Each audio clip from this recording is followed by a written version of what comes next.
of to get the part that we done with everybody else out of the way first, like any tips that you would have for students that you've learned kind of learning to go into teaching?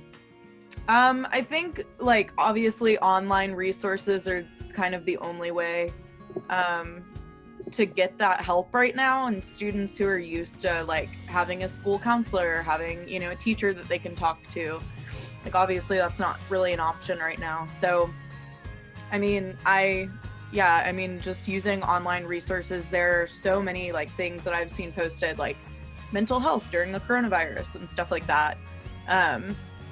And yeah, so I think that, and then I'm sure that Hamilton County too has posted something about, you know, mental health for students, or at least I would hope so. So just using those resources that are available, even though it's different right now.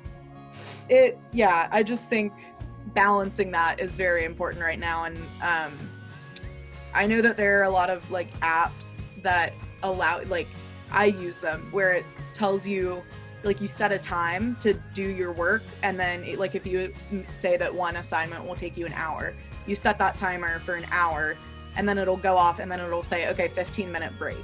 And so then it'll make you take a break. It'll even shut your phone down for you while you're like working on assignments. So stuff like that, like those resources are available too. And I think that definitely helps in kind of taking breaks. So I think using like resources and just scheduling your time as much as possible. Okay, so now I'm just gonna kind of let you kind of explain to us what Project Inspire is. So I know I've heard a little bit about it, that it's through Public Education Foundation, but I know a lot of people don't really know about it or about PEF. So do you care to explain that some for us? Yeah, Public Education Foundation as a whole is an education nonprofit in Chattanooga. And they have a program called Project Inspire, which was originally created to get more teachers of color in the schools.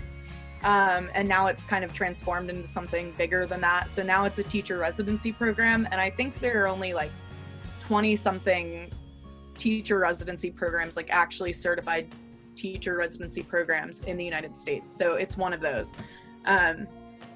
So yeah, basically it's a year-long residency, kind of like a medical residency is set up. So you get your master's in teaching in a year, and you're also placed with a mentor teacher for a year in the classroom.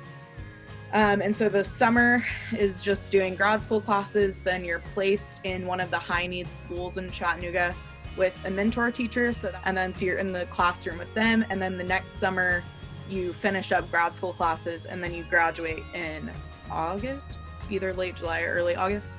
And then you have your master's, and then you are a full-time teacher starting that next year. And so the thing with Project Inspire is it's offered almost free, like it's at a very, very low cost for residents. But the catch is you commit to 5 years of teaching in a high needs school in Chattanooga. So you mentioned you weren't an education major. What was the major that you chose to go with to lead you on the path towards teaching then?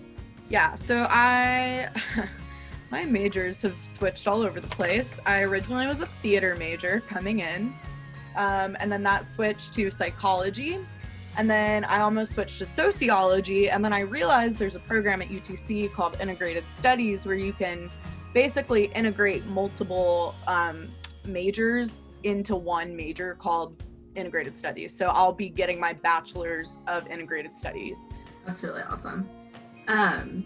So you mentioned that you worked in the schools in Eastlake and at Orchard Knob. Mm-hmm. What did you do in those schools?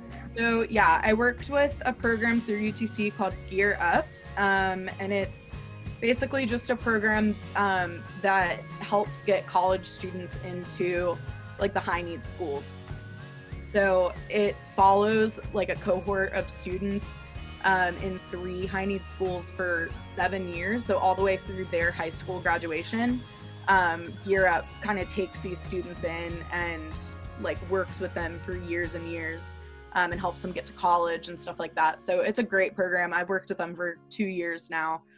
And then this year I was placed at Eastlake, and I started doing both in school and then the after school program too, which is like basically just a way to get kids to stay after school a little bit longer. And we, you know, offer like field trips, and they get snacks every day and parties on Thursdays and fun stuff. So, and also like academic lessons for an hour.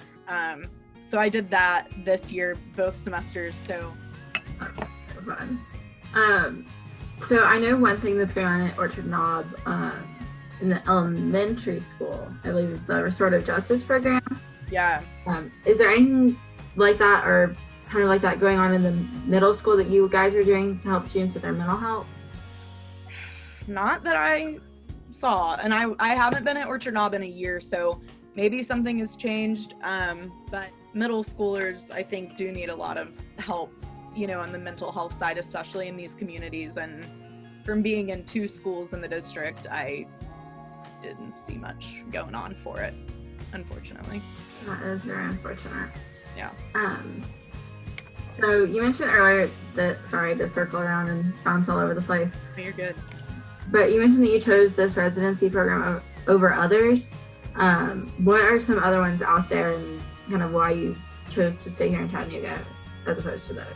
Yeah, so I definitely wanted to stick to either like Georgia or Tennessee and just stay in this area because my parents are old and I didn't want to be too far away in case, you know, if anything were to happen, I didn't want to be states and states away.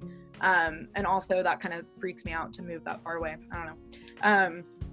But so I got into the Memphis teacher residency, the Nashville teacher residency, the Chattanooga teacher residency, and I applied to some in Atlanta and then one in Savannah, Georgia. But I think I had to take, because you have to take the praxis exam in Tennessee to become a teacher. And in Georgia, it's not the praxis exam, it's like a Georgia specific exam. And so I was already taking the GRE to get into grad school and the praxis to become a teacher. And then I was gonna have to take another thing for Georgia while finishing my undergraduate degree and working on my thesis. So I was like, you know what? I'm good. I'll just stick with Tennessee because that's what I know and that's easy.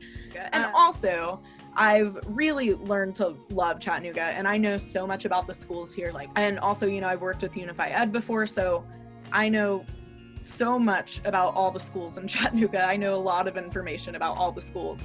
And so I just thought it would be better to serve the community here. That was more of a driving factor for me, just because I think Chattanooga probably needs good teachers a little bit more right now.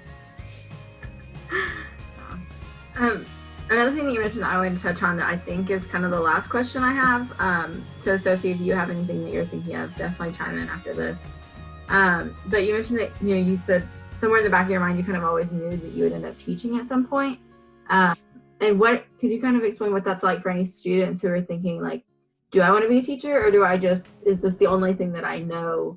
So maybe I just need to explore other career options. Yeah. So I think like it started in like kindergarten or first grade, you know, when they asked like, what do you want to be when you grow up? I was like, a teacher. And then as I kept going, I think still in middle school, I was saying that I wanted to be a teacher. And then I switched over to a pharmacist for a while. I don't know why. I would never do that. But yeah, so then I was in high school, and I've told this story a few different times, but I had a boyfriend at the time in high school who was pretty awful, and he would tell me, like, he would say, I know you're gonna major in education because that's easy. Like, I know you're gonna be a teacher because that's easy. That's an easy thing to do. Like, college is hard and education is easy, so you'll probably end up being a teacher. And so like that mindset that was kind of pushed into me for such a long time made me be like, okay, well, I'm not being a teacher. Like, I'm above that. I don't want to, you know, just be a teacher. That's language that people use all the time, is I don't want to just be a teacher. Like, it's something easy. And so, yeah, I really denied myself that for a long time. And then finally, it was just at the beginning of this year, senior year, where I was like, you know what? do I care? I want to be a teacher. I've always wanted to be a teacher. I've always known it's something that I'm good at and can make an impact with. And also, teaching is hard. It's not just like, it's an easy option, so that's why I would do it. Like, teaching is really hard, and it's super challenging, especially in the communities that, you know, really need good teachers the most. So if you want to be a teacher, if that's like what you know you want, but you're like scared about the other stuff surrounding it, just do it.